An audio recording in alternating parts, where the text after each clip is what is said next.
മാക്കാൻ കൈപിടിച്ച് മുന്നോട്ട് നടന്നു. സ്വപ്നലോകത്തെന്ന പോലെ ഞാനും അയാൾക്കൊപ്പം നടന്നു. എന്തോ ഒരു സുരക്ഷിതത്വം ഞാൻ അറിയാതെ എനിക്ക് വന്നു ചേരുന്നു. ഒരു ദിവസത്തെ പരിചയമേ ഈ വ്യക്തിയുമായിട്ടുള്ളൂ.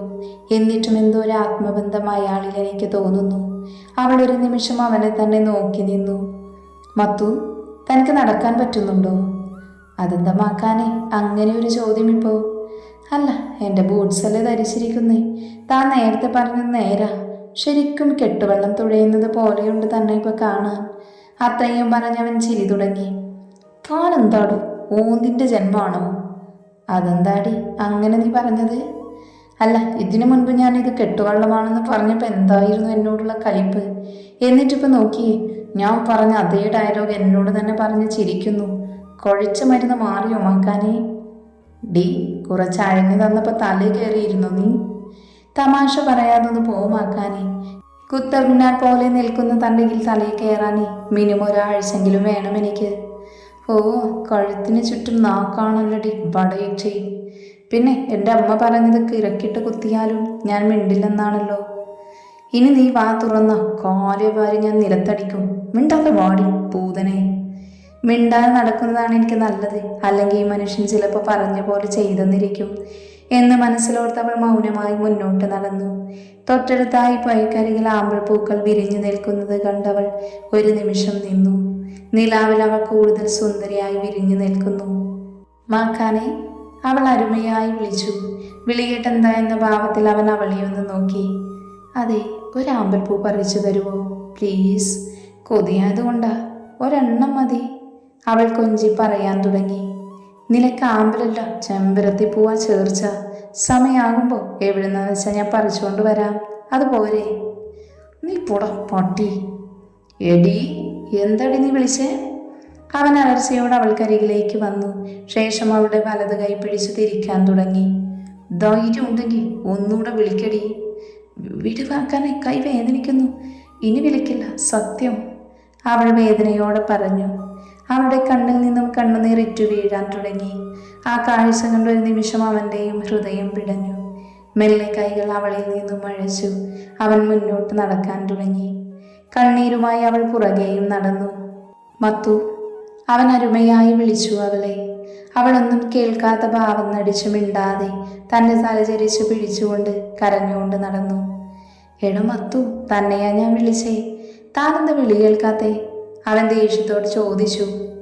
വിളി കേട്ടിട്ട് എന്തിനാ? ഇനിയോ ഓരോന്ന് ചെയ്തെന്നെ വേദനിപ്പിക്കാനാണോ? അവളുടെ വാക്കുകൾ ഒരു നിമിഷത്തേക്ക് അവൻ്റെ ഹൃദയത്തെ മുറിവേൽപ്പിച്ചു. എടു മത്തു, ഐ ആം സോറി. ഞാൻ പെട്ടെന്ന് ദേഷ്യത്തിൽ ചെയ്തു പോയതാ. താനിങ്ങനെ കരയില്ലടോ, അവൻ അവൾക്ക് അഭിമുഖമായി നിന്ന് പറഞ്ഞു. അതെ, വഴിയിൽ നിന്ന് മാറണം മിസ്റ്റർ. എനിക്ക് പോയിട്ട് ഒരുപാട് പണിയുള്ളതാ. തൻ്റെ കുമ്പസാരം കേൾക്കാൻ താല്പര്യമില്ല. കണ്ണുനീർ തുടച്ചുകൊണ്ട് അവൾ അവനെ തള്ളി മാറ്റി നടക്കാൻ തുടങ്ങി. മിണ്ടില്ല ഞാൻ, എൻ്റെ കയ്യിൽ പിടിച്ച് തിരിച്ചില്ലേ? അവൾ തൻ്റെ കയ്യിൽ ചുവന്നു കിടക്കുന്ന പാട് നോക്കി മെല്ലെ അതിൽ തടവി സ്വയമേ പറഞ്ഞു നടന്നു. ഒരു നിമിഷം അവൾ ഒന്ന് ഞെട്ടി നിന്നു. അവളുടെ കാലുകൾ ഇടറാൻ തുടങ്ങി. ചുറ്റും ചീവീടുകളുടെ ശബ്ദം നിറഞ്ഞു നിന്നു. ഇരുട്ടിൽ നീങ്ങി മറയുന്ന രൂപങ്ങൾ തനിക്ക് മുൻപിലുള്ള പോലെ അവൾക്ക് തോന്നി. പേടിച്ച് നെടുവീർപ്പിടാൻ പോലും പറ്റാതെ അവൾ നിന്നു. മാക്കാനത് എവിടെ പോയി? ശബ്ദം പോലും കേൾക്കുന്നില്ലല്ലോ. അവൾ ആത്മധൈര്യം കൈവരിച്ച് പതിയെ പുറകിലേക്ക് തിരിഞ്ഞ് ചുറ്റും നോക്കാൻ തുടങ്ങി. മാക്കാൻ ഇവിടെയൊന്നും കാണുന്നില്ലല്ലോ. അവളുടെ മനസ്സിൽ പലതരം ചിന്തകൾ കടന്നുകൂടി. പേടിയോടെ മാക്കാന വിളിക്കാൻ ശ്രമിച്ചു. വാക്കുകൾ പോലും ഇടറുന്നു. തൊണ്ടയിൽ നിന്നും ശബ്ദം പോലും പുറത്തേക്ക് വരാത്തത്രയും ഭയത്തോടെ അവൾ നിന്നു. തോളിൽ ആരോ തട്ടിയതറിഞ്ഞൊരു അലർച്ചയോട് അവൾ തിരിഞ്ഞു നോക്കി. കിടന്ന് അലറല്ലടി പെണ്ണെ. ചുണ്ടിൽ വിരൽ വെച്ചുകൊണ്ട് അവൻ പറഞ്ഞു. എവിടെ പോയതാടോ താൻ? മനുഷ്യനെ വെറുതെ തീ തീറ്റിക്കാനായിട്ട് കുറ്റിയും പറിച്ച് വന്നേക്കുന്നു. ഒരു നെടുവീർപ്പോടെ നെഞ്ചൽ കൈതാങ്ങി അവൾ പറഞ്ഞു. ഒരു പുഞ്ചിരിയോടെ അവൻ അത് നോക്കി നിന്നു. ശേഷം കൈകൾ നീട്ടാനായി കണ്ണുകൾ കൊണ്ട് കാണിച്ചു. ഇയാളെന്താ ഈ പറയുന്നെന്ന ഭാവത്തിൽ അവനെ നോക്കി. ഒരു നിമിഷം ഒന്ന് ആലോചിച്ച ശേഷം ചെറിയ ഭയത്തോടെ തൻ്റെ കൈകൾ അവന് മുൻപിലേക്ക് നീട്ടി. തൻ്റെ വലതു കൈ മറച്ചു പിടിച്ചിരുന്ന ആമ്പൽപ്പൂക്കൾ മെല്ലെ അവൾക്ക് നേരെ നീട്ടിയവൻ. മനസ്സിൽ നിറഞ്ഞ സന്തോഷത്തോടെ അതിലേറെ അത്ഭുതത്തോടെ അവൾ ആ പൂക്കൾ വാങ്ങി. താങ്ക് യു സോ മച്ച് മാക്കാനെ. മനസ്സ് നിറഞ്ഞ പുഞ്ചിരി അവന് സമ്മാനിച്ച ആ പൂക്കൾ അവൾ ഹൃദയത്തോട് ചേർത്ത് വെച്ചു. ഇപ്പോൾ വഴക്ക് മാറിയോ മാത്തു? ആ, കുറച്ച് മാറി. ഒരു കള്ളച്ചിരിയോട് അവൾ പറഞ്ഞു. ആ, എങ്കിൽ നേരം കളയണ്ട, നമുക്ക് നടക്കാം. മത്തു നടന്നാട്ടെ. അവൻ അവൾക്ക് പിറകിലായി നടക്കാൻ തുടങ്ങി. താനെന്തിനാ എൻ്റെ പിറകെ നടക്കുന്നേ? വന്ന് ഒപ്പം നടക്കടുമാക്കാനേ. അവൻ കുറച്ചുകൂടെ മുന്നേക്ക് കയറി നിന്നു. അവൾക്കൊപ്പം നടക്കാൻ തുടങ്ങി. തനിക്കെന്താ, ഞാൻ എങ്ങോട്ടെങ്കിലും പോകുമെന്ന് പേടിയാണല്ലോ? ഓ പിന്നെ, താൻ പോയോ എനിക്കെന്താ? കുനിഷ്ഠ ചോദ്യമായി വന്നേക്കുവാണൊന്ന് പോടുമാക്കാനേ. അവൾ പുച്ഛത്തോടെ പറഞ്ഞ് നടക്കാൻ തുടങ്ങി. തനിക്ക് ആമ്പൽ പൂക്കൾ ഒരുപാട് ഇഷ്ടമാണെന്ന് തോന്നുന്നു. മാക്കാൻ അവളെ നോക്കി ചിരിയോടെ ചോദിച്ചു. പിന്നെ പറയാനുണ്ടോ? ഒരുപാട് ഇഷ്ടമാണ്. കുട്ടിക്കാലത്ത് ഇതിനു വേണ്ടി ദീപുവേട്ടനും ഞാനും ദച്ചുവും കൂടി എന്തോരം പാടത്തൊക്കെ ഇറങ്ങിയിട്ടുണ്ടെന്നറിയുമോ? എനിക്ക് ആമ്പൽ വേണമെന്ന് പറയുമ്പോൾ തന്നെ എൻ്റെ ദീപുവേട്ടൻ പറിച്ചുകൊണ്ട് വരും. അതിന് എത്ര അപകടം നിറഞ്ഞ സ്ഥലമാണെങ്കിലും ഒന്നും നോക്കാതെ എനിക്ക് വേണ്ടി ഇറങ്ങി പറിക്കും. അതൊക്കെ ഒരു കാലമായിരുന്നു. എങ്ങോ മൺമറഞ്ഞു പോയ ഒരു പിടി നല്ല ഓർമ്മകൾ. ഒരു നെടുവീർപ്പോട് അവൾ പറഞ്ഞു നിർത്തി. കണ്ണിൽ നിന്ന് ഉതിർന്ന കണ്ണുനീരിന് മെല്ലെ തുടച്ചുമാക്കാനെ നോക്കി പുഞ്ചിരിച്ചു. ഒരു ചിരിയോട് അവനെല്ലാം കേട്ടു നിന്നു. അല്ലടു മത്തു, ദീപുവേട്ടൻ, ദച്ചു ഇവരൊക്കെ ആരാ? അവനെൻ്റെ അച്ഛൻ്റെ ഫ്രണ്ടിൻ്റെ മക്കളാ, ദീപക് ആൻഡ് ദീപ്തി. ദീപ്തിയാ ദച്ചു എന്ന് വിളിക്കുന്നേ.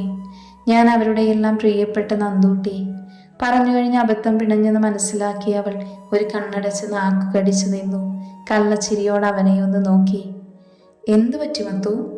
അവനൊന്നും മനസ്സിലാകാത്ത ഭാവത്തിൽ അവളെ നോക്കി. ഒരു ഫ്ലോയിൽ അറിയാതെല്ലാം അങ്ങ് പറഞ്ഞു പോയി. പേര് പറയില്ലെന്ന് ഞാൻ ആദ്യമേ പറഞ്ഞായിരുന്നല്ലോ. ഓ, അതാണോ കാര്യം? തൻ്റെ പേരറിഞ്ഞുകൊണ്ട് എന്താ പ്രശ്നം? എനിക്ക് മത്തു എന്ന് വിളിക്കുന്നതാ ഇഷ്ടം. ഞാൻ അങ്ങനെ വിളിക്കൂ. അല്ല മാക്കാനെ, താൻ ആക്ച്വലി എന്തിനാ ചെന്നൈയിൽ പോകുന്നേ? എന്തെങ്കിലും ജോബിൻ്റെ കാര്യത്തിനാണോ? ഞാൻ പറഞ്ഞതല്ലേ മാത്തു, ഒരു ജിന്നിനെ തപ്പി ഇറങ്ങിയതാ. ചുമ്മാ തമാശ പറയാതെ കാര്യം പറമാക്കാനേ. അതൊക്കെ വിടുമാത്തു. അല്ല, പ്രണയത്തെക്കുറിച്ച് മത്തുവിൻ്റെ അഭിപ്രായം എന്താ? അവൻ ആകാംക്ഷയോടെ ചോദിച്ചു. പ്രണയം അതൊരു ഗ്രേറ്റ് ഫീലിംഗ് അല്ലേ? ഹൃദയത്തിൽ തുടങ്ങി ഹൃദയത്തിൽ തന്നെ അവസാനിക്കുന്നൊരു സുഖമുള്ള അനുഭവം. ഹൃദയത്തെ ഹൃദയം കൊണ്ട് തന്നെ മനസ്സിലാക്കുന്ന ഒരാൾ ഉണ്ടാകുന്നത് എന്തുകൊണ്ടും നല്ലതല്ലേ? അവൻ്റെ നെഞ്ചിലെ ചൂടിൽ തൻ്റെ ഉള്ളിലുള്ള എല്ലാ സങ്കടങ്ങളും ഇല്ലാതാക്കി കളയണം. ഏത് പ്രതിസന്ധിയിലും നമ്മുടെ കൂടെ ഉണ്ടാവണം. മറ്റെല്ലാവരും നമ്മളെ കുറ്റപ്പെടുത്തിയാലും ഒരു വാക്കുകൊണ്ട് പോലും നമ്മളെ വേദനിപ്പിക്കാതെ നമ്മുടെ മൗനത്തിൽ നിന്നും സത്യങ്ങൾ മനസ്സിലാക്കാൻ സാധിക്കണം. അങ്ങനെ ഒരുപാടുണ്ട്. അവളുടെ മറുപടി കേട്ട് ഇമച്ചിമാതെ അവൻ അവളെ തന്നെ നോക്കി നിന്നു. മത്തു, തനിക്ക് എത്രയൊക്കെ ഫീലിങ്സ് ഉണ്ടടോ? അതിശയം തന്നെ. താൻ എന്തായി പറയുന്നേ? ഇത് കഴിഞ്ഞ FM-ൽ ലവ് ഓൺ എയർ എന്ന പ്രോഗ്രാമിൽ ആർജി പറയുന്നത് കേട്ടതാ. അല്ലാതെ നമുക്ക് ഇങ്ങനെയൊന്നും പറയാൻ അറിയില്ലേ? അതെന്താ, തനിക്ക് ഇതുവരെ ആരോടും പ്രണയം തോന്നിയിട്ടില്ലേ? പ്രണയിക്കാൻ വയ്യൻ്റെ ഹൃദയമേ, പാതിയും കൊണ്ട് പറന്നെൻ്റെ സൗഹൃദത്തിൻ്റെ പക്ഷികൾ. അവൾ അവനെ നോക്കി പറഞ്ഞു ചിരിക്കാൻ തുടങ്ങി. സൗഹൃദത്തേക്കാൾ മധുരം പ്രണയത്തിനുമുണ്ടടോ. അതിപ്പോൾ എങ്ങനെ പറഞ്ഞു തരും ഞാൻ? രണ്ടും രണ്ട് ഫീലിങ്സ് ആണ്. ഹൃദയത്തോട് ചേർന്ന് നിൽക്കുന്ന രണ്ട് വികാരങ്ങൾ. എന്താ മാക്കാനെ, ഒരു പ്രണയത്തിൻ്റെ മണം പരക്കുന്നുണ്ടല്ലോ ഇവിടെ. സത്യം പറ, ആരാ കക്ഷി? ഒരു കള്ളച്ചിരിയോട് അവൾ അവനെ നോക്കി. ഏയ്, അങ്ങനെയൊന്നും ഇല്ലടോ. താൻ നടക്ക്, ടൈം ഒരുപാടായി. നമുക്ക് വേഗം ബസ് സ്റ്റോപ്പിൽ എത്താൻ നോക്കാം. സാരമില്ല, വഴിയെ കണ്ടുപിടിച്ചോളാം. അവൾ മനസ്സിലോർത്ത് നടക്കാൻ തുടങ്ങി. അവൻ ഒരു നിമിഷം തൻ്റെ പഴയ ഓർമ്മകളിലേക്ക് സഞ്ചരിച്ചു. ആലപ്പുഴയിലായിരുന്നു അശ്വിൻ്റെ അമ്മയുടെ വീട്. വെക്കേഷൻ സമയങ്ങളിൽ അവൻ അവിടെ നിർത്തുന്നത് പതിവായിരുന്നു. 10ാം ക്ലാസ് കഴിഞ്ഞുള്ള വെക്കേഷൻ കാലമായിരുന്നു. അതവിടെയുള്ള അവൻ്റെ കൂട്ടുകാരനായ രാഹുൽ എന്ന ദാസപ്പൻ, കൃഷ്ണൻ എന്ന കിച്ചു. കൂട്ടുകാരുമായി കളി കഴിഞ്ഞ് കായൽക്കരയോട് ചേർന്നുള്ള ഒരു ഇടവഴിയിലൂടെ സൈക്കിൾ ചവിട്ടി വരുവായിരുന്നു അശ്വിനും ഗ്യാങ്ങും. ഡാ ദാസപ്പ, വേഗം ചവിട്ടി പോകാൻ നോക്ക്. നല്ല മഴക്കാറുണ്ട്. മഴ പെയ്യും മുന്നേ വീട്ടിൽ ചെന്ന് കയറിയില്ലെങ്കിൽ മുത്തശ്ശി ചെവി പൊന്നാക്കും. പോരാത്തതിന് അമ്മയെ ഫോൺ വിളിച്ച് പറയും. പിന്നെ വെക്കേഷനുള്ള ഈ വരവൊക്കെ അങ്ങ് നിൽക്കും. അക്കു മുന്നിൽ സൈക്കിൾ ചവിട്ടി പോകുന്ന ദാസപ്പനോട് പറഞ്ഞു. എൻ്റെ അക്കു, നീ ഒന്നും മിണ്ടാതിരിക്ക്. എനിക്ക് കോൺസെൻട്രേറ്റ് ചെയ്യാൻ പറ്റുന്നില്ല. ഓ പിന്നെ, ഹെലികോപ്റ്റർ ആണല്ലോ ഓടിക്കുന്നത്. പൈലറ്റാണോ ഈ മഹാന്?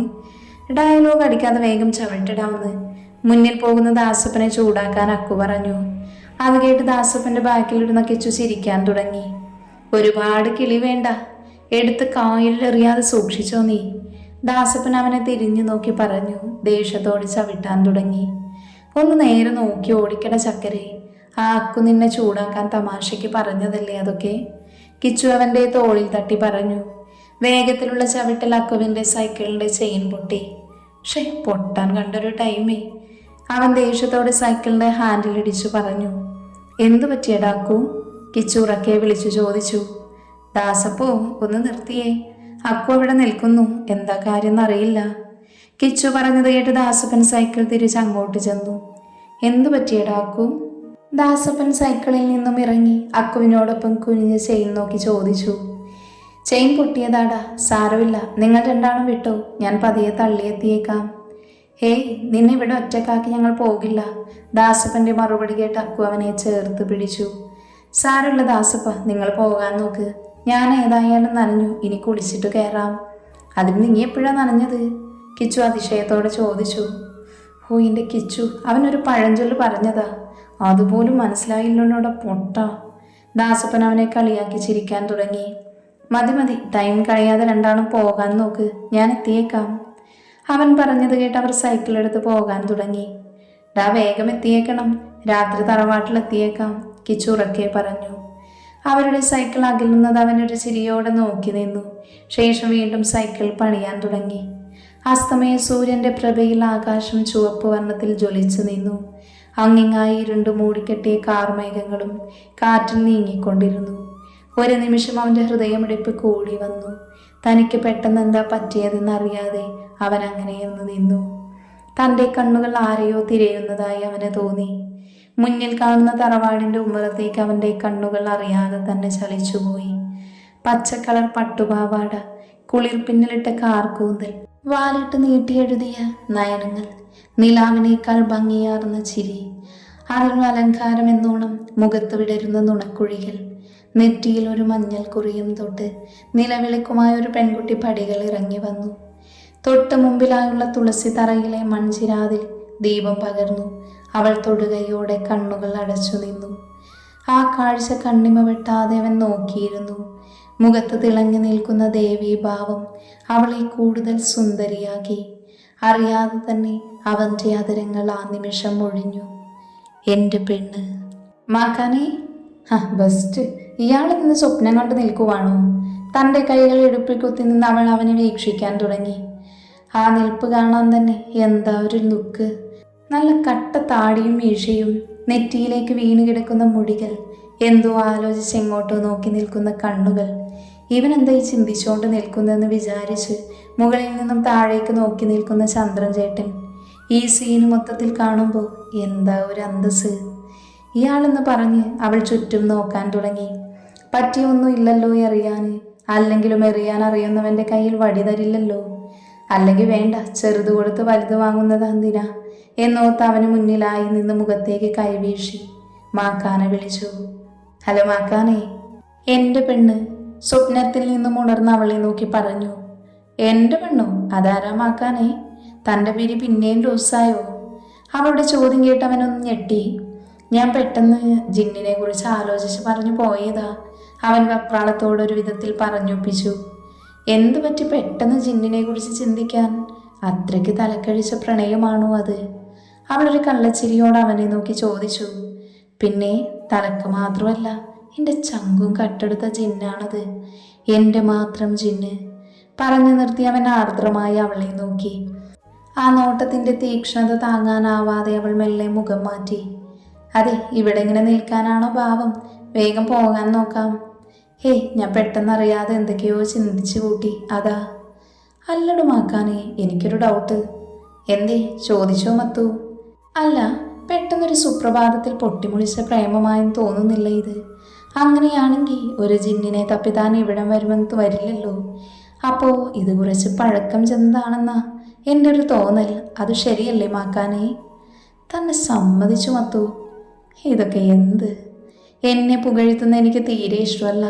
അതുകൊണ്ട് ചോദിച്ചതിനുള്ള മറുപടി മാത്രം മതി. ചെറിയ ജാടയോട് അവൾ പറഞ്ഞു. അതേടോ, കുറച്ച് പഴക്കം ചെന്ന പ്രണയമാണ്.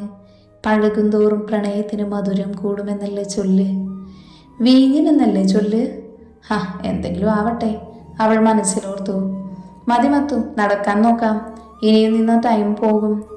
കുറച്ചു നേരത്തെ നടത്തത്തിനൊടുവിൽ അവൻ പോക്കറ്റ് റോഡിൽ നിന്ന് മെയിൻ റോഡിലേക്ക് കയറി. ഒന്നോ രണ്ടോ വാഹനങ്ങൾ കടന്നു പോകുന്നുണ്ടല്ലാതെ എല്ലാം കൊണ്ടും നിശബ്ദതയാർന്ന അന്തരീക്ഷം. തണുപ്പ് കലർന്ന ഇളം കാറ്റ് അവരെ തഴുകിപ്പോയിക്കൊണ്ടിരുന്നു. എന്താ ഒരു സുഖം അല്ലടുമാക്കാനേ! ഈ കാറ്റ് കൊള്ളുമ്പോൾ മനസ്സിനും ശരീരത്തിനും എന്തെന്നില്ലാത്തൊരു ഉന്മേഷം. തൻ്റെ ഇരുതോളിലേക്കും കൈകൾ ഉരസി അവൾ മാക്കാനെ നോക്കി പറഞ്ഞു. ഒരു ചിരിയോടെ അവൻ വാച്ചിലേക്ക് നോക്കി. ടൈം 4 മണി കഴിഞ്ഞിടുമെത്തു. അയ്യോ, അത്രയും ടൈമായോ? ഞാൻ ഇതുവരെ ഒരു വെളുപ്പംകാലം കണ്ടിട്ടില്ല. ഒരു ചിരിയോട് അവൾ പറഞ്ഞു നിർത്തി. അതെന്താ? അവൻ അതിശയത്തോടെ ചോദിച്ചു. അതെന്താ, ഞാൻ 7 മണിയാവാതെ എഴുന്നേൽക്കാറില്ല. ചെറുപ്പത്തിൽ തറവാട്ടിൽ നിന്നിരുന്നപ്പോഴാ കറക്റ്റായി 6 മണിയൊക്കെ എഴുന്നേറ്റ് കുളിച്ചിരുന്നു. ഇപ്പം അങ്ങനെ ഒരു ശീലമേ ഇല്ല എനിക്ക്. സാരമില്ല മോളെ, കല്യാണം കഴിയുമ്പോൾ നിന്റെ മാക്കാൻ നിന്നെല്ലാം പഠിപ്പിച്ചോളും. അവൻ മനസ്സിലോർത്ത് ചിരിക്കാൻ തുടങ്ങി. താൻ എന്താണോ വെറുതെ കിടന്ന് ചിരിക്കുന്നേ? എന്തെങ്കിലും കുഴപ്പമുണ്ടോ തനിക്ക്? മതി എന്നെ ട്രോൾ ചെയ്ത്. നമുക്കേ ആ ബസ് സ്റ്റോപ്പിൽ ഇരിക്കാം. നടന്നെൻ്റെ കാല് വേദനിക്കുന്നു. അത് താൻ പറഞ്ഞ കറക്റ്റാ. നടന്ന മനുഷ്യൻ്റെ ഉപ്പാട് പോയി. ഇനിയും നടക്കേണ്ടി വന്ന ചിലപ്പോൾ പേപ്പട്ടിയുടെ എക്സ്പ്രഷൻ വരെ കാണിച്ചെന്നിരിക്കും താൻ.